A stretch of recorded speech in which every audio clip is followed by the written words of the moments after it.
حکومت دولت اور شہزادی کی نگاہ کو ٹھکرانے والے صحابی کی نصیحت آموز ایک سچی داستان۔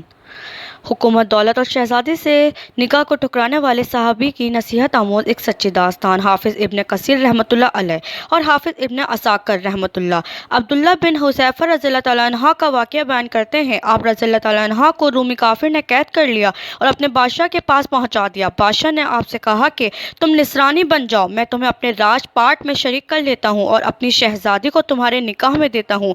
عبداللہ بن حذیفہ رضی اللہ تعالیٰ عنہ نے جواب دیا کہ یہ تو کیا، اگر تم مجھے اپنی بادشاہت دے دے اور تمام عرب کا راج بھی مجھے سونپ دے اور یہ چاہے کہ میں ایک آنکھ جھپکنے کے برابر بھی اپنے دین محمدی صلی اللہ علیہ وآلہ وسلم سے پھر جاؤں تو یہ بھی ممکن نہیں۔ بادشاہ نے کہا پھر تجھے قتل کر دوں گا۔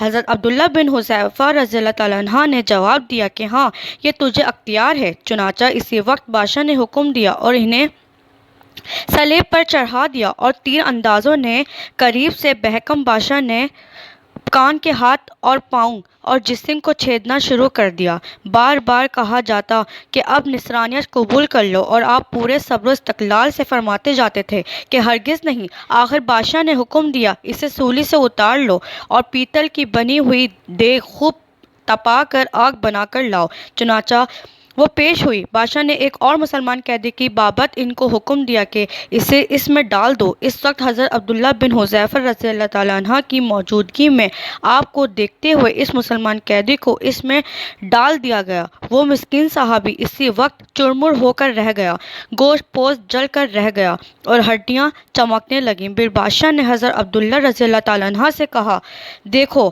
اب بھی وقت ہے، بات مان لو اور ہمارا مذہب قبول کر لو، ورنہ اسی آگ کی دیگ میں اس طرح تمہیں بھی ڈال کر جلا دیا جائے گا۔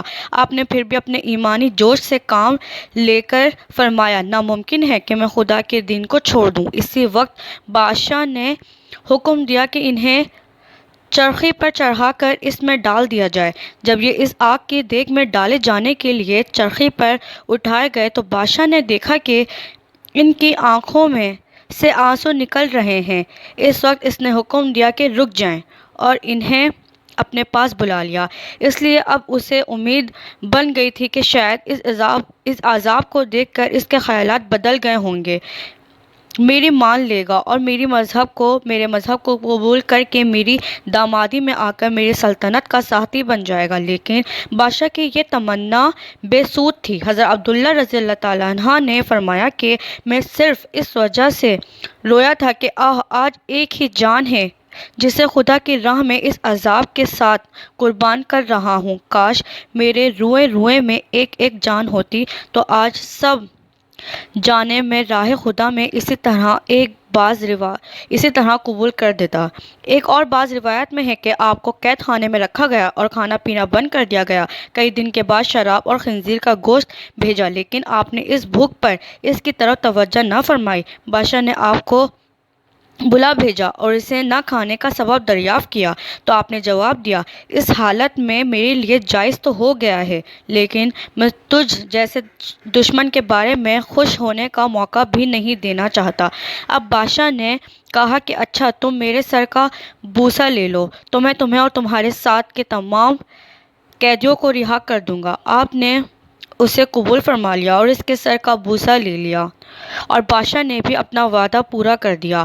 آپ اس طرح سے اپنے ساتھیوں کو چھڑانے میں کامیاب ہو گئے۔ عبداللہ رضی اللہ تعالیٰ عنہ نے یہاں سے آزاد ہو کر حضرت عمر فاروق رضی اللہ تعالیٰ عنہ کے پاس پہنچے تو آپ نے انہیں بڑے ادب کے ساتھ ممبر رسول اللہ صلی اللہ علیہ وآلہ وسلم پر بٹھایا اور فرمایا کہ عبداللہ رضی اللہ تعالیٰ عنہ اپنا واقعہ ہمیں سناؤ۔ چنانچہ جب آپ نے شروع کیا تو خلیفۃ المسلمین رضی اللہ تعالیٰ عنہ کی آنکھوں سے آنسو بہنے لگے تو آپ صلی اللہ علیہ وآلہ وسلم نے فرمایا کہ ہر مسلمان پر حق ہے کہ عبداللہ رضی اللہ تعالیٰ عنہ کی پیشانی چومے اور میں ابتدا کرتا ہوں۔ سبحان اللہ۔ یہ فرما کر آپ نے ان کے سر کا بوسہ لیا اور پھر تمام مسلمانوں نے رضی اللہ تعالیٰ عنہ وارثہ نے ایسا ہی کیا۔ سبحان اللہ۔